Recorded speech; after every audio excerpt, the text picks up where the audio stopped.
and welcome to another Star Citizen video. I'm Osiris Frost, and let's begin.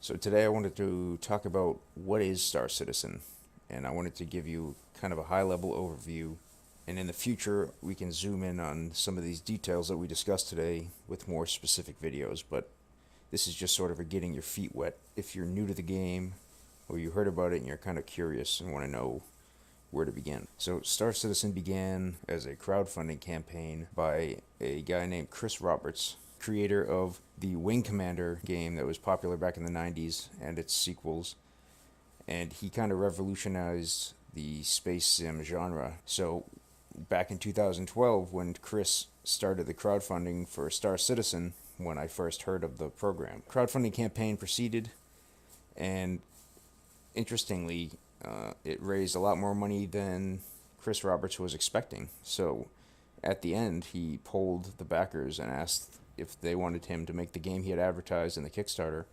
or if they wanted him to go all out and make the game of his dreams, the best damn space sim ever. Overwhelmingly, they chose the second option. Since then, the game has gone on to raise over $178 million and gain almost 2 million backers. So all of that sounds like a lot of money, a real steep financial investment. And if you're worried about getting involved, you should know that you can get involved in this game for $45 by buying a starter package, and everything else is completely attainable in the game with in-game currency. You never need to spend another dime. For $45, you get a ship, you get an account, and you get a digital copy of the game. So what is Star Citizen?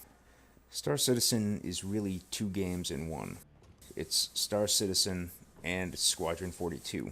To explain the differences, I will refer to the official website, robertsspaceindustries.com. There they describe Star Citizen as follows. Imagine a universe that combines the freedom of exploration, the thrill of combat, and the unique challenge of building a life in space. Star Citizen puts ultimate control in the hands of the player, whether you're making your way as a cargo hauler, exploring the vastness of space, or scraping out a living outside of the law. You will navigate through a mixture of procedurally generated and handcrafted worlds and interact with a variety of characters. So what that means for you, the backer, is that Star Citizen is being developed to simultaneously be a AAA first-person shooter, a AAA space combat flight simulator, and an open-world sandbox game where you can play any type of character you want and interact with thousands of other players in real time. You can choose a lawful commercial life where you're a trader, a shipper, a salvager, a member of the military or the police force, or you can live outside the law and live the life of piracy. All of those are options in Star Citizen. And for Squadron 42, they describe it as follows.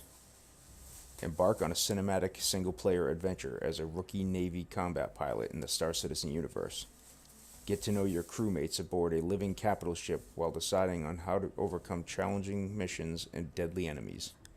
Encounter a new level of immersion as you seamlessly transition between daring dogfights in space and exhilarating ground combat.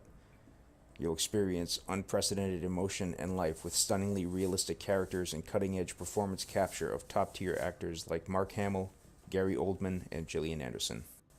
So how these two games relate to each other is Squadron 42 is the single-player campaign mode, and chronologically it takes place shortly before the events that you will undertake in the Star Citizen persistent online universe. You do not have to play Squadron 42 to play Star Citizen, but if you do, it will unlock certain achievements for your character in-game. A lot of those details are yet to be finalized and announced, but that much has already been revealed. Like I said, both games are being developed simultaneously by Cloud Imperium Games using Amazon's Lumberyard engine, and they rely on the same core technologies. Currently, there is no announced release date for either game, but if you back the project, you can gain access to everything that they have completed so far, which includes dozens of spaceships for every role from dogfighting to mining, salvage, and repair. A huge area of playable space is already available with space stations, landing zones, and 4 fully explorable moons. And you can log into the persistent universe, enter your ship, and fly to any of those locations, and you can even land right on those moons and planets, all without a load screen. So all of that is already in the game's current build, which is Alpha 3.0.1. And briefly, I'm going to outline some of the projected features that are going to be added to the game throughout 2018. So first up is patch 3.1, which is targeted for the end of March. With the release of Alpha 3.0, Star Citizen has moved to a quarterly release schedule for their patches. So it's going to be end of March, end of June, end of September, and then end of the year. So for 3.1 at the end of March, we're going to be getting basic character customization.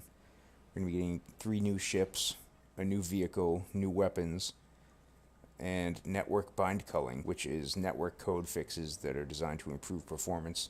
And I can make a separate video on that because there's a little bit more to it than that brief description. So in 3.2 at the end of June, we're going to be getting some new armor sets, loads of new gameplay features, including service beacons, which are how players interact with each other and advertise player-to-player interactions like, hey, I need you to come give me an escort from point A to point B, or I need you to repair my ship, I'm broke down in the middle of space.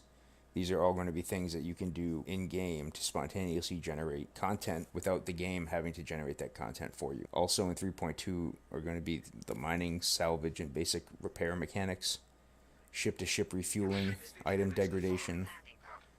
This one's big. It's first-person shooter AI combat. So you're going to have NPCs running around intelligently attacking and defending, and you're also going to get 4 new ships added and 2 existing ship remodels. Ship remodels are some of the things you're going to be seeing throughout this year is necessary because after some of these ships were already created, they brought the overall technology level of the ships up a notch and needed to redesign some of the existing ships to match that standard. 3.3 is coming out at the end of September, and it will feature a new planet, Hurston, with the landing zone Lorville and 4 moons orbiting around Hurston. It's also going to include repair bots and repair ships, more refueling mechanics, and further AI upgrades, including defensive fighting and location security. There'll be a new ship and a new variant of an existing ship, and 3 variants of an existing ground vehicle. And there'll also be further network and performance optimizations, face over IP, and cloud tech.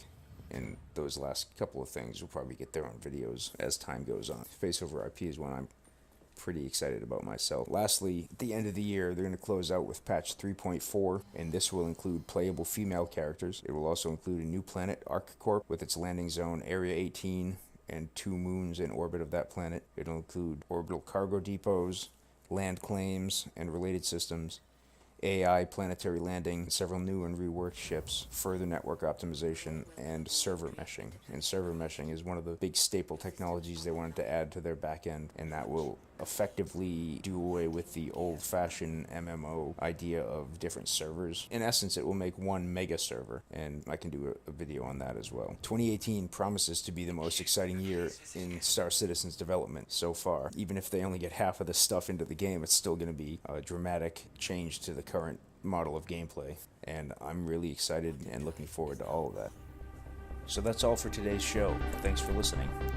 If you're new to Star Citizen or know somebody else who's new and they'd like to receive 5,000 UEC in-game, you can use my referral code linked below in the show notes.